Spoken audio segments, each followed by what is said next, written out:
Okay, we are good to go. Thank you for joining us on our third episode of Where the Water Tastes Like Wine.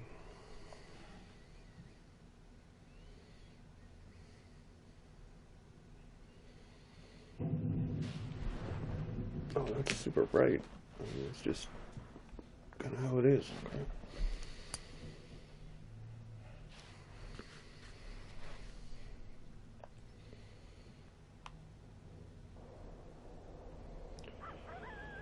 Okay.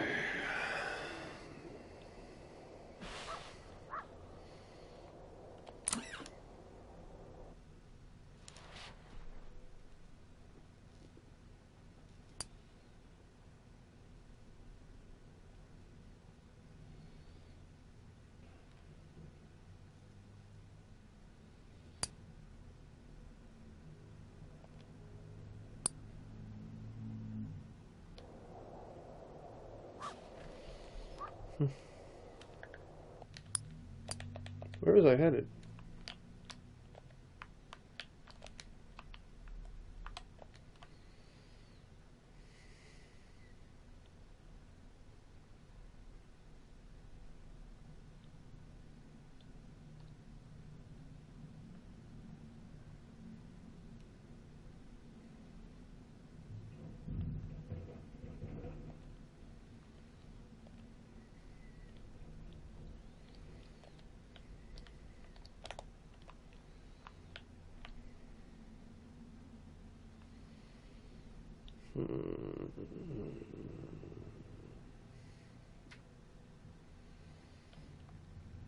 Guess we'll head south to Pennsylvania and then west to Ohio.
When everything has left you, all that remains is a peculiar peace. It's hard to keep it, especially considering the panic that comes on sometimes. Sometimes when it's hard to breathe. Truthfully, the leg being gone is bad enough, but the way people look at you, that's when I miss being whole the most. Do you know any happy stories? Hopeful ones?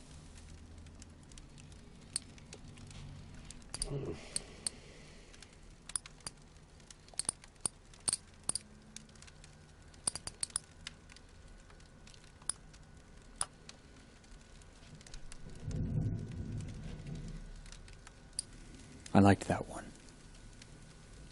There's some hope left for you too, you know. Don't give it away too quickly. Joy is a clean garden, a clean life, with my favorite plants all growing together proudly.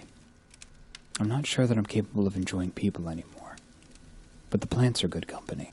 Tell me a happy story. Something to make the world seem kind.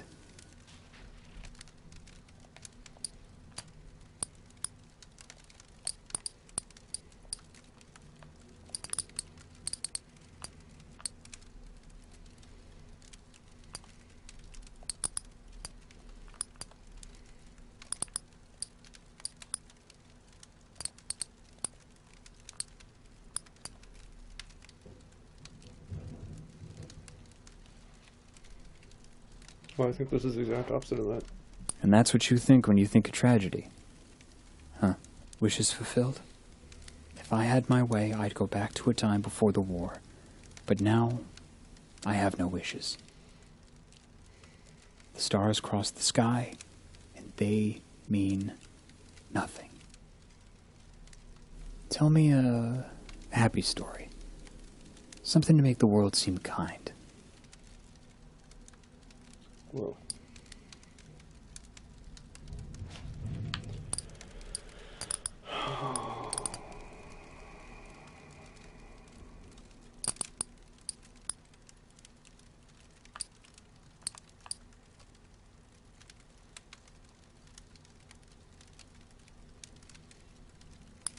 For a moment there, just a moment, I felt better about it all too. Trust? I never really considered trust an issue till I got back and my leg was rotting. I didn't trust the doctors, I didn't trust my sister Jessie, but once the leg had to go, she actually helped me take care of it. I could actually trust her. Did my mistrust cause my problems? Should I have had faith all along? Do you know any happy stories? Hopeful ones? can you change your tune, man? Because, I mean, I don't really have that many happy stories, and you just keep asking for a happy story, a happy story, a happy story. It'd be nice if you asked for, like, any other kind of story, because then I could actually give it to you and maybe, like, progress in the game a bit. That would be dope.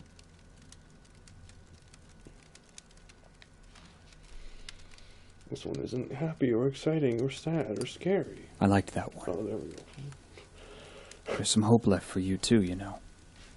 Don't give it away too quickly. Family? It all comes back to Paul. If I wouldn't have lost him, I wouldn't have lost my home, my job, my life. My family thinks I could have saved him, but they weren't there. But if they were right,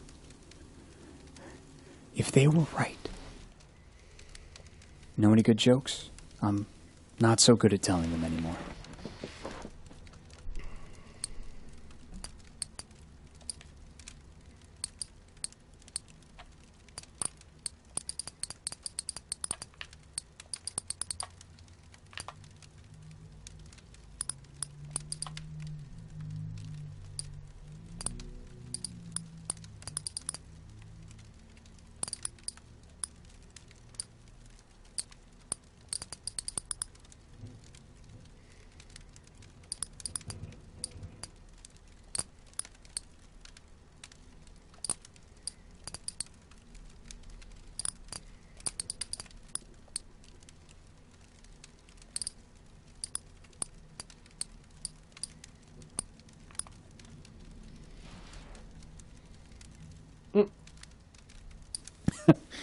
Wish I could tell that one to my sister. They say that God has unconditional love. I don't doubt it, but my love for him is not. The night's over. I should be getting ready to go. I'm headed up this way next. The journey's long, but it's not cruel. There's cruel people in the world, but the road and the mud don't mean anyone any harm. The little flowers in the ditches don't. Look for me, maybe. Perhaps we'll see each other again.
It's a funny thing, someone looking right through you.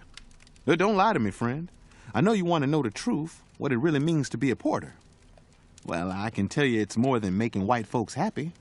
That's just how it's supposed to look. But you go on so long being how you're supposed to, you're not quite sure how to go back to what you are. Oh, man. Though I suppose I can give it a try. Oh, that's so true. Anyway, I'm in the mood for a good happy story. You got any? Probably. I don't know if I want to play this anymore.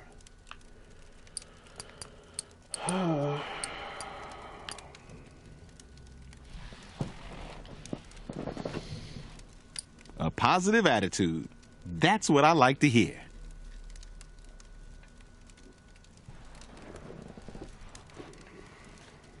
The past.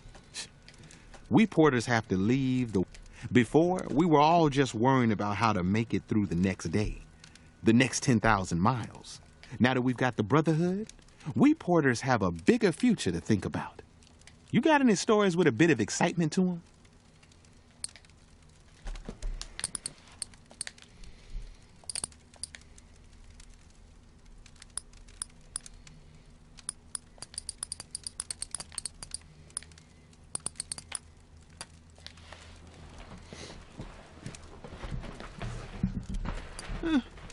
I suppose that's someone's idea of hope.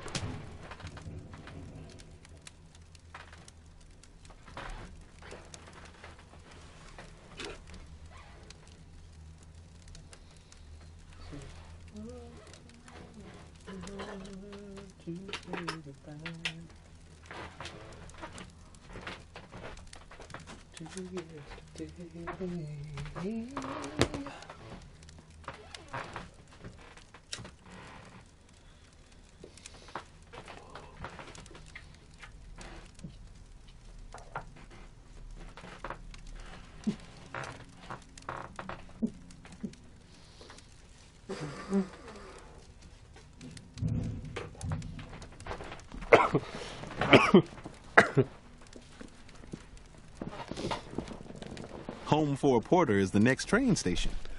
It's a warm Baker heater stove in the middle of cramped living quarters. You got any stories with a bit of excitement to them? Maybe. Give me a sec.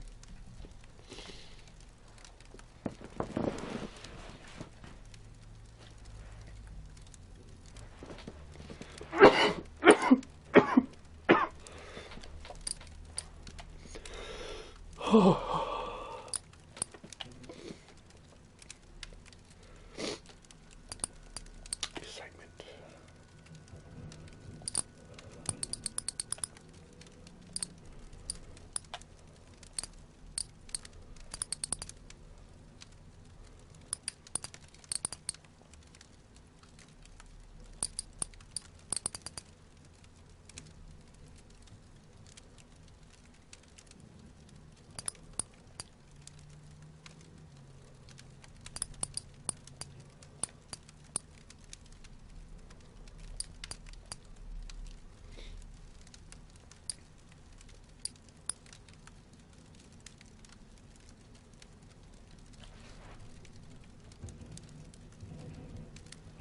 Whew, that's a wild one, all right. Freedom. That's what the Brotherhood of Sleeping Car Porters is about. Getting our freedom. Some folks in this country ain't too fond of unions, socialism, or anything that's got them scared somebody's gonna grab what's theirs. And they're especially ornery when it's black folks organizing their labor. Hell yeah. They think there's not enough freedom to go around. I guess we'll find out. I like this man. Tell me something that'll make me laugh. I could use a chuckle. All right.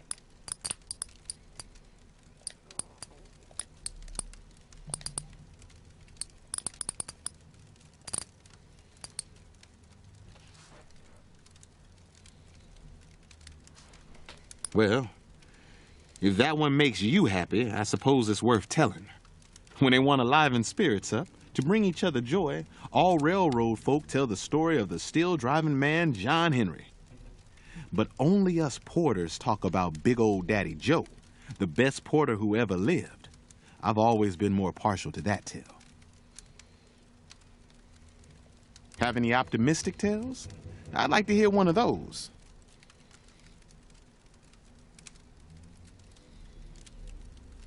There seems to be some sort of construction going on down the street, and I'm not a fan. Not a fan at all.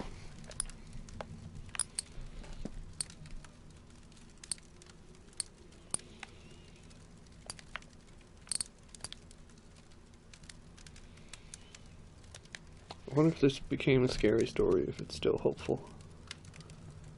Just like I told you, friend. Miles of smiles. Family. Porters spend so much time not seeing our own families. We gotta make a new one on the rails. There's a reason why we're the Brotherhood of Sleeping Car Porters. It's because we are brothers.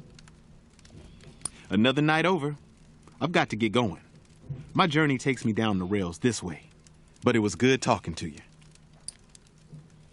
And how'd you like that, Sharon? Our dark silhouette's a little easier to make out.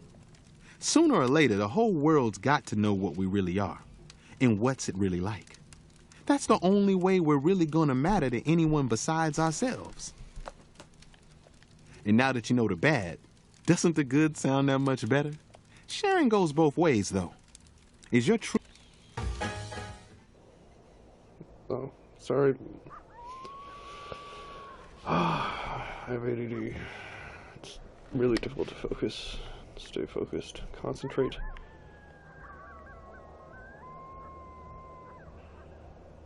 But some of the things that come out of these people's mouths are just very thought-provoking. And I'll get lost, and then I'll get on this other thread, and then I'll forget, and onto another thread.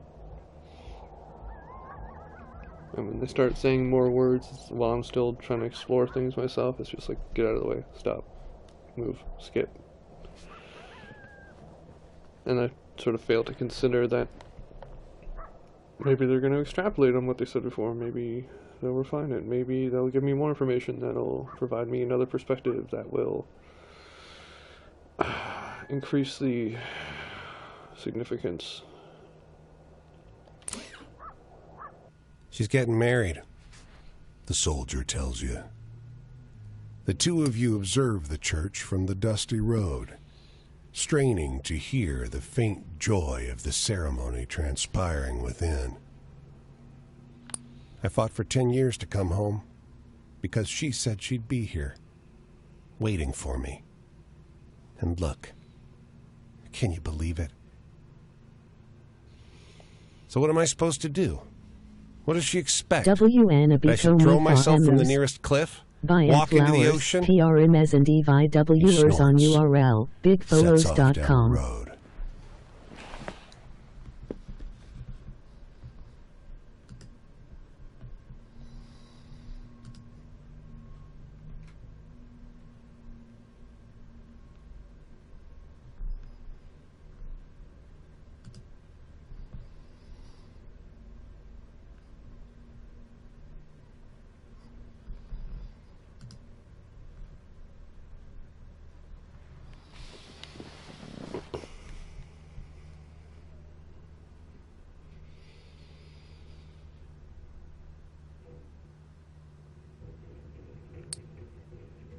You wait a while. Eventually, the bride emerges from the church, alone, and looks.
Hmm.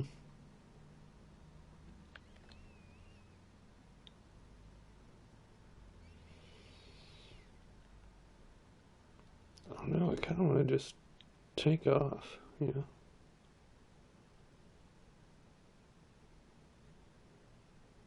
Yeah, I'm just gonna walk southwest. Grab whatever comes my way.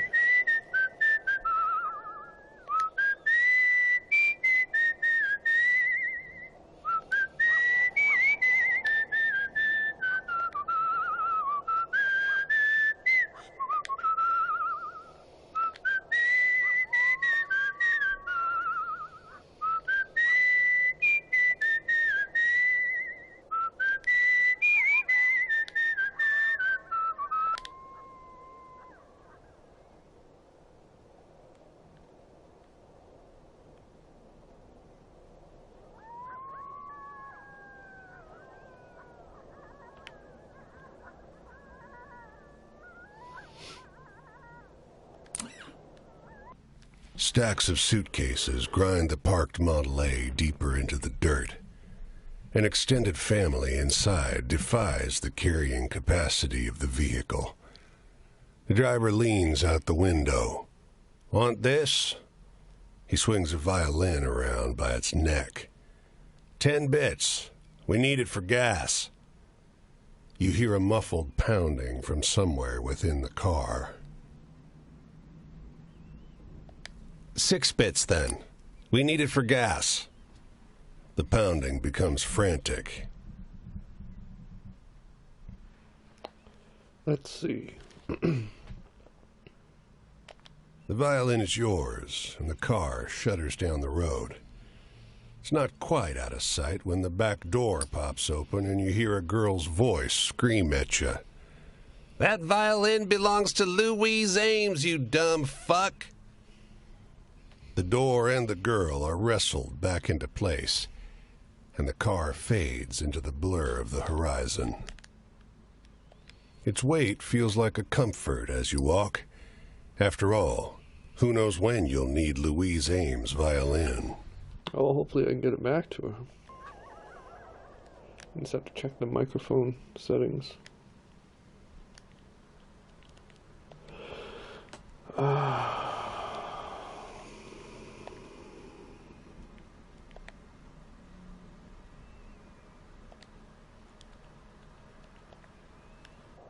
Wow, okay. It's really strange.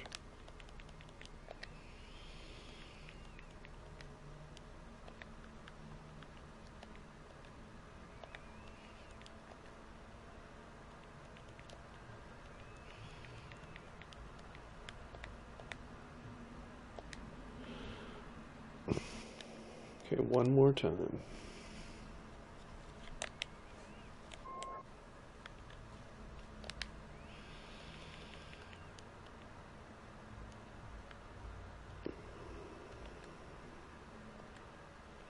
One more time. Wow, it's actually really good. Okay. My bad. My bad. My bad.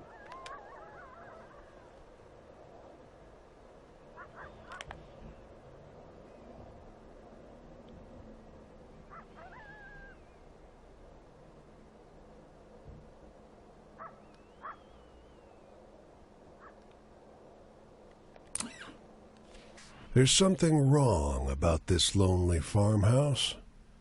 The cows have unusual rain over the porch, and the open door shows a cow lying in the empty parlor.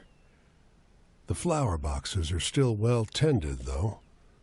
There's outgoing mail in the box. The moment you step inside the fence, an old woman screams, "Hey! Hey! This is private property!" You quickly realize that the sound is coming from under the porch. Indeed, you can see her hollering at you through the slats of the steps. You can see a parlor set up in the basin under the porch. A flowery armchair, a rug, and a little lacquered table. "This is an inhabited home," the old lady barks. The cows live upstairs, and I live down here. Above, a cow thumps its hoof. She twitches and startles. That's right. She shouts. I'm a grown woman. I can live any way I please. She shuffles to her chest of drawers and digs out a packet of rock candy in wax paper, like a grandmother saves for her grandchildren.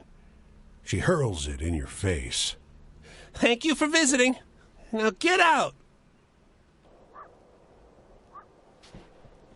Oh, that's funny.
Okay. What was my... I have no money. I gotta make some money.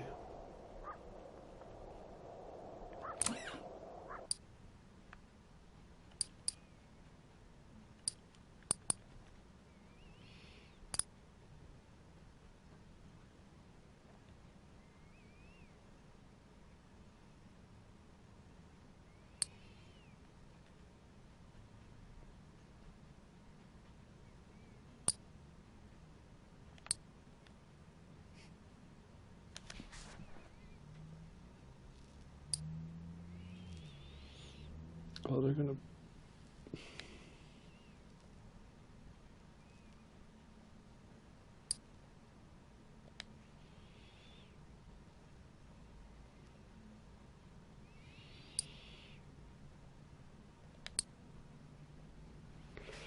Cool. It's the midday, and yet this whole neighborhood is eerily quiet. Everyone seems to have retreated into their homes as if warned of something. You soon realize what? The reciprocating sound of a Thompson gun, emptying its drum. You get behind a car, putting the engine block between you and the sound. But it's muffled, coming from inside a building. You're in no danger, you think. So you allow yourself a peek above the black hull of the car. And running down the cobblestone street, a man in fine, blood-spattered clothes. He has his hands out, mouth open, screaming something. But you don't catch what he says. He's drowned out by gunfire, and his body slumps to the ground. The men responsible, 3 abreast in dark overcoats and wide hats, walk up to him to check on the body. The smallest of the 3 has a nervous energy about him. People are gonna see us, boss. People ain't gonna see nothing. Not on these streets.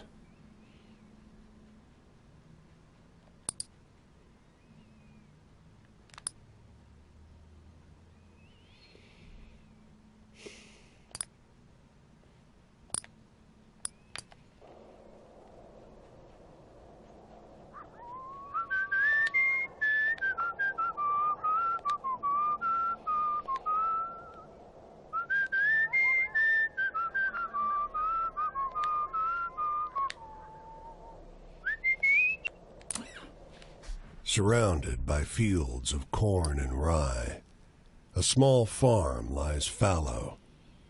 Its tiny stable crumbles into disrepair, and foxtails sprout from its fields. Inside, the sunlight filtering in through two small windows turns to hazy gray shafts in the thick dust that blankets the interior. There's not much in the way of furniture, but on a rustic kitchen table, a handwritten note catches your eye. Never opened. It's addressed to Martha and unsigned. Her name is written in the stiff letters of a man for whom literacy is more a formality than habit. If you find this, I'm already gone. Don't come looking for me. The rest is scratchy spirals and circles of halfway readable writing about the noises from the cellar and the hunger in the darkness. Whoa. The cellar door at the edge of the abandoned kitchen calls to your attention. I mean, I have to know. The door is unlatched. The ground below is deeply stained with some dark residue you can't identify. Upon it, only ancient piles of chains and manacles, slowly turning to rust.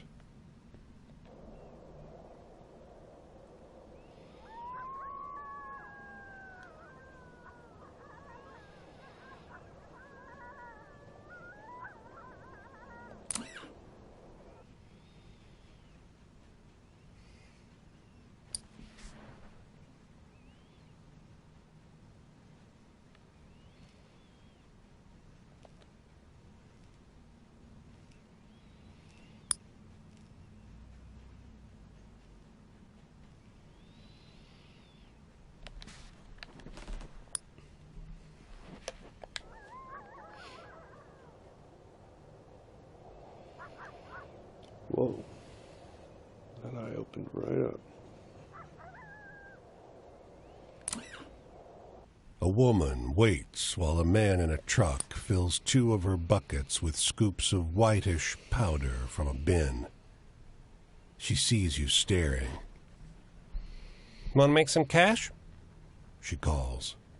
She takes you up the drive to her farmhouse, where her son and daughter are mixing something in a metal barrel. Locust bait, She says. poison. The town bought enough for everyone, but we got to mix it ourselves. She'll pay you to help. Sure. You use a broom handle to mix the poison with bran. The teens watch from the porch, faces frozen in distrustful scowls.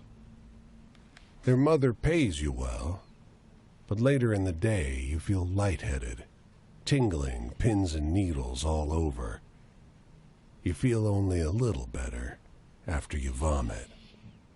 Yeah, if this is real life, I'd never, ever, ever would have even considered doing that, but I'm not this character, and I need the money.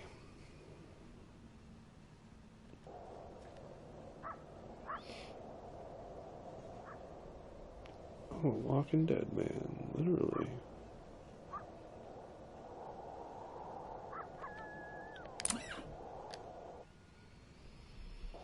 Nice.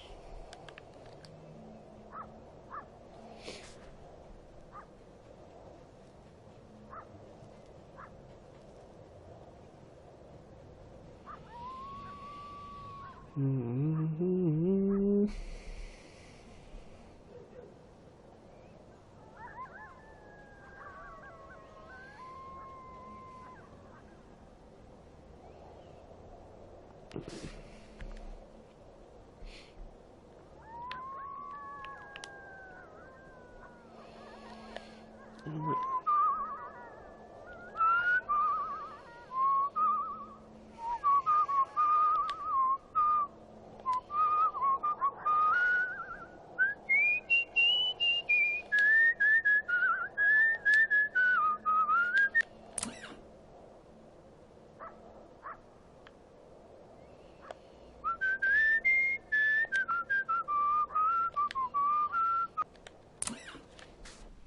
There's a truck parked here. The driver mistakes your look for curiosity. You want to see something interesting? He asks, pointing to the trunk. He opens it. There's hundreds of metal tubes with little numbered screw-on caps sorted in wooden racks. We've been surveying, he said. It's my job to study soil health. The trunk has a map taped to it, marked with numbered dots. I can show you the one from your hometown if you see it here. Okay. It's an official-looking map, but the state borders and rivers are wrong. Half your county is missing. The surveyor offers you a coin for directions to your hometown, but his notes are funhouse mirror English writing. Fascinating, he murmurs. We learn so much from you folks. Okay,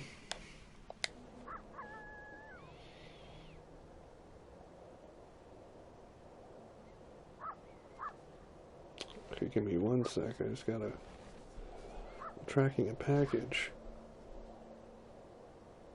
And... I was given a number.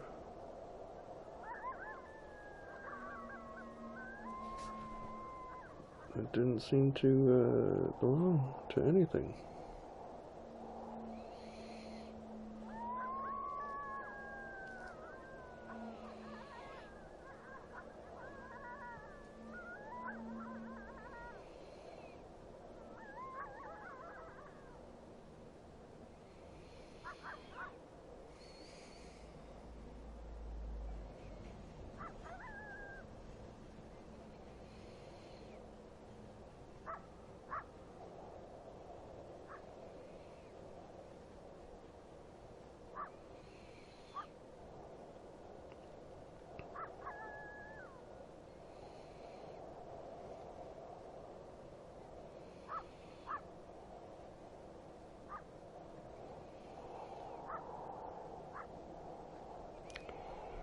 Yeah, still got nothing.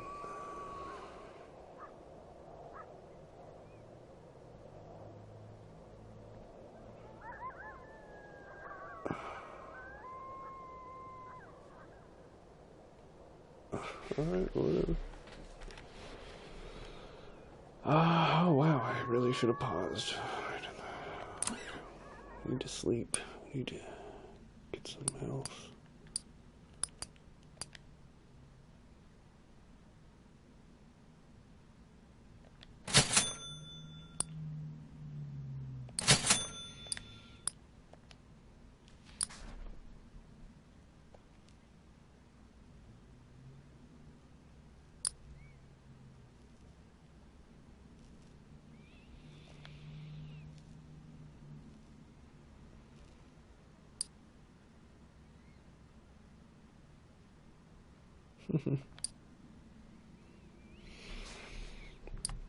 A good day. 3 delivery trucks sit on the waterfront, their drivers securing the cargo. 12 cop cars form a protective half-ring around them. Their occupants seem to be gearing up for combat. You approach a pair of cops. The broad one pushes shells into a shotgun with a practiced motion and an undercurrent of excitement. His wiry partner indicates the trucks. We got to get these through. Keep them secure. The broad cop grunts. You been living under a rock? Strikers, says the other. Socialist motherfuckers, the broad one adds. The wiry cop looks away. The broad cop sneers. Doesn't matter. They better fall in line. The other shakes his head. My cousin's out there. I don't think their demands are... Maybe you're standing on the wrong side. Come on. They walk off to join a briefing huddle. It's a token act of resistance, but it's something. You drop onto your belly, the car between you and the gathered cops, and locate the fuel line. You jab a knife into it. It takes a few attempts, but you nick it just right and cover your face as gasoline pours out. You stand to find the thin cop watching. He looks between you and the fuel leaking over the asphalt. The two of you lock eyes for a long second. Go, he says. Comrade.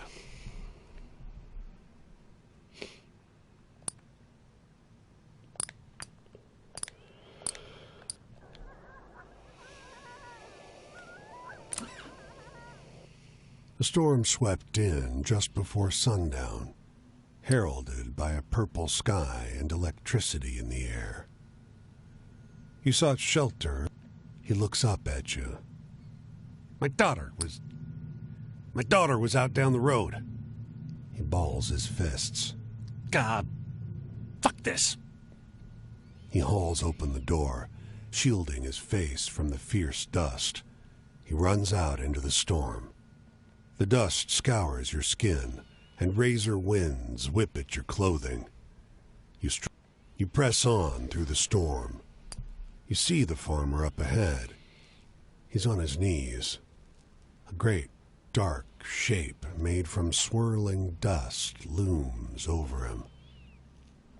You manage no more than a cough. The dust thing engulfs the man in his body. The storm whips faster. You can't breathe. You have to get back to shelter. You make it to safety, but don't manage any sleep. The storm settles in the early hours. You find the farmer laid out in the street, his corpse a shriveled mass. He has one arm stretched out in front of him, as if to crawl.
Hmm.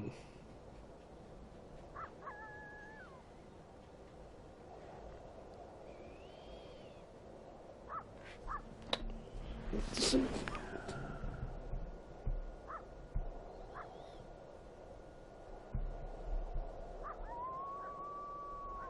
Oh man. Okay. I can do this for another 12 minutes. Here. Can you find her? His voice is soft, cooing. He's lowered himself down so that his head is level with the two blonde-topped boys next to him. Can you find Grandma? They're pulling ears of corn off stalks with uncommon gentleness. There she is. He points to a specific cob. It's enormous, but otherwise unexceptional. We gave her back to the corn, and now the corn has given her back to us. One of the boys, awed, reaches out with a reverent hand to touch the cob. This one's not for eating, the man continues. No, this one we keep. Come on, boys. We better get home before dinner time. Harvest starts tomorrow. He turns to lead his children back towards where you're standing.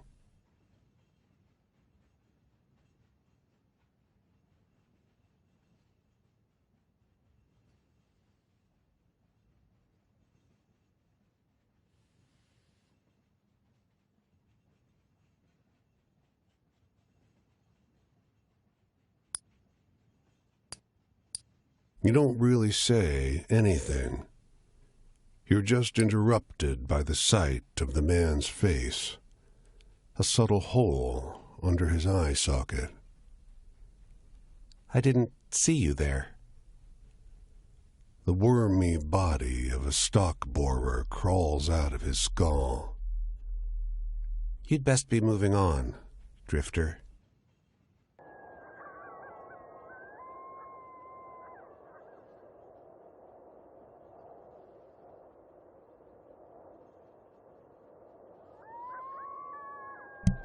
If I had just hidden, that would have been a happy story.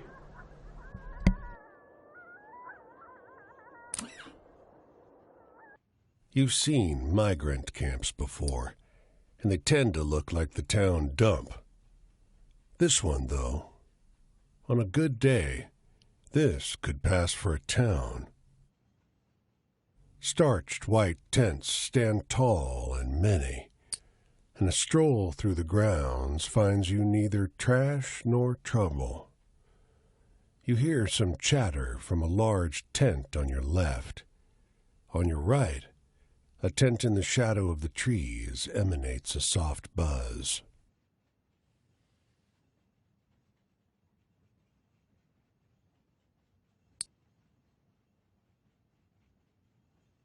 You pass through a shroud of flies into a curtained waiting area. The air is pregnant with the stench of rotten meat, but the area is empty, almost clean, except for the black stains that have seeped into the soil. There's only the curtain, which reaches all the way from one end of the tent to the other. It wears a black overcoat and a white porcelain mask with a fat, sharp beak. There's a butcher's knife in its gloved hand. This is the pest house. It snaps in a woman's voice and yanks the curtain shut. What the hell?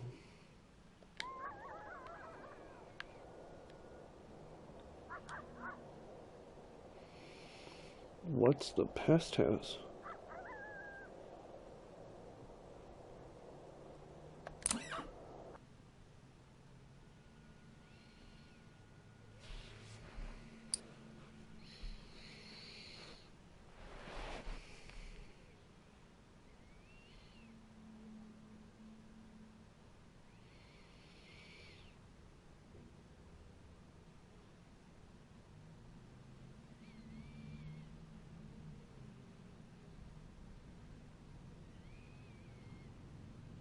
Oh.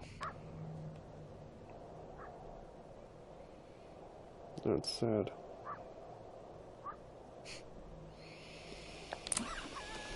The Twisters touch down in a cornfield, fence posts flying in its wake. A huge black stallion charges toward the tornado. On its back, a cowboy whips his lasso through the churning air, nearly matching the Twister's speed. His wild laughter carries on the wind. God damn it, Bill! Another man hollers, clapping his hands to his hat to keep it from flying off. Quit being a damn fool!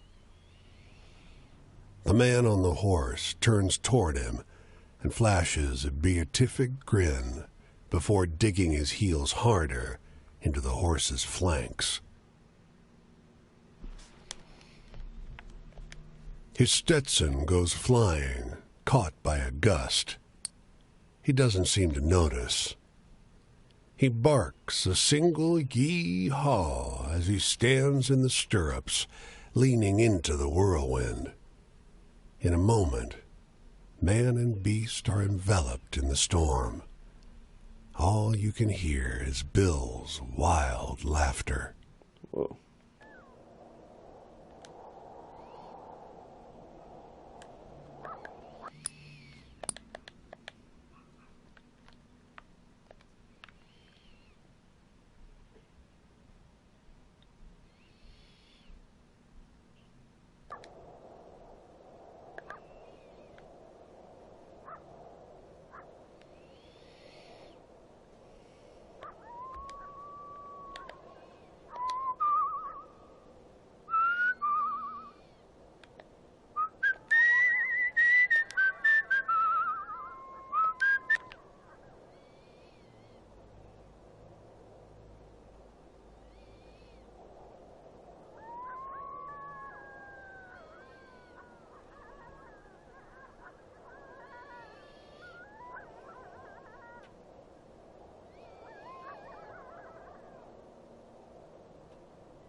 The girl tilts her basket away to hide whatever is inside.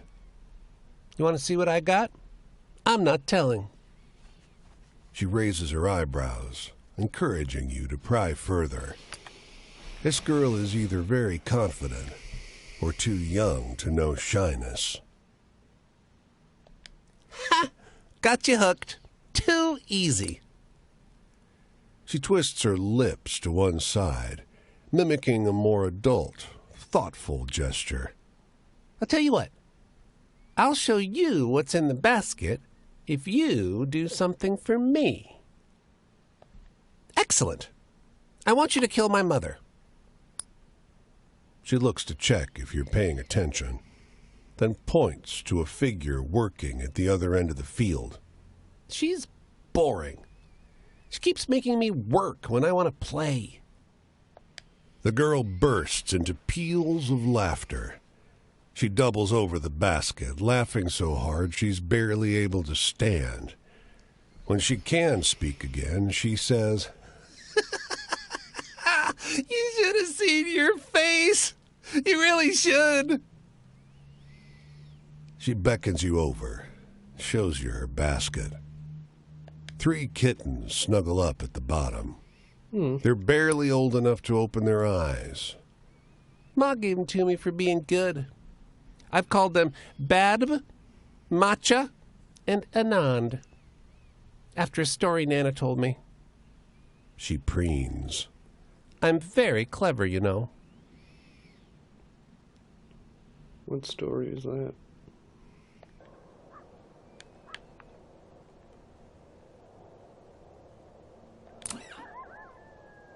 The baby buffalo lies tangled by a fence, wire biting into its flesh.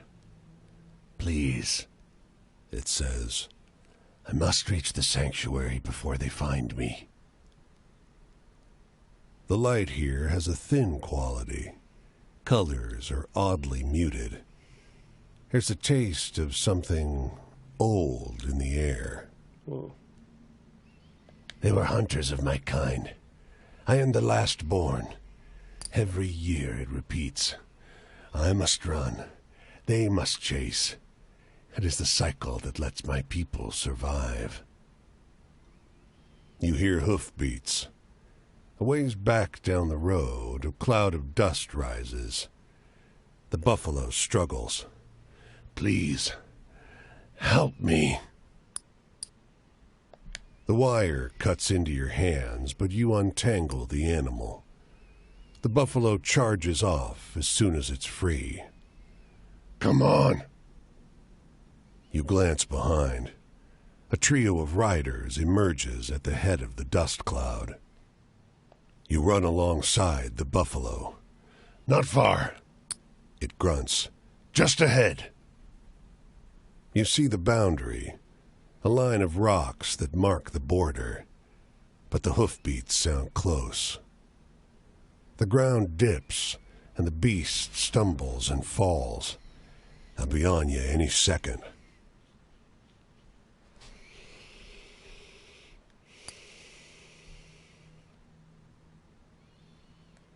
You stand defiant in the path of the riders.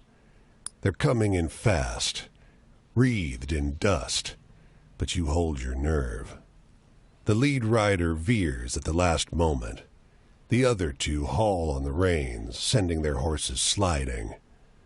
You're thrown into the dirt. The buffalo crosses the line and turns with a defiant bellow, a primal sound that far outstrips its size. It drags its feet through the dirt, kicking up a cloud of dust. When it settles, the four are nowhere to be seen. You hear the distant clamor of a herd in motion. Wow, that was a hell of a story.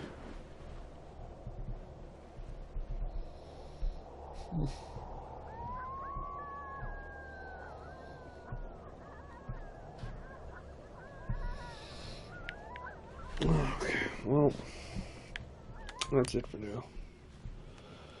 Thanks for watching. Tune in next time.